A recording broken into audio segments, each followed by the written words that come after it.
ప్రేమించు అంటే ప్రేమించుటూ దీన మనసు కలిగి నీ దేవుని యొక్క ప్రవర్తించు. ఇంతే కదండి అడిగేది. ప్రేమించడం నేర్చుకోవాలంట. దేవుడు లోకమును ఎంతో ప్రేమించాం.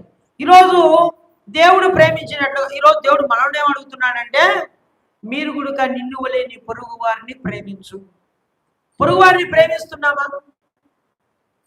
పొరుగు వారిని మనం ప్రేమించాలి. ఎప్పుడైతే మనం పొరుగు వారిని ప్రేమిస్తామో ఖచ్చితంగా ప్రేమైన దేవుని బిడ్డలారా దేవుడు మనల్ని ప్రేమిస్తాడు. ప్రేమ అనేది ఖచ్చితంగా చాలా ప్రాముఖ్యమైనది. ప్రేమ, ఈ 2 అక్షరాలు ప్రేమనే యేసుప్రభుల వారు ఆకాశానికి భూమికి మధ్యలో ఆ గొలుగతో కొండ మీద శిలువలో వేలాడినాడు. హల్లెలూయా. నిన్ను నన్ను ప్రేమించే, మనందరినీ ప్రేమించే, మన కోసం ఆయన శిలువలో బలియాగం అయిపోయినాడు. అదే ప్రేమించకపోతే బలియాగం అవుతాడా? శిలువలో రక్తం చిందిస్తాడా?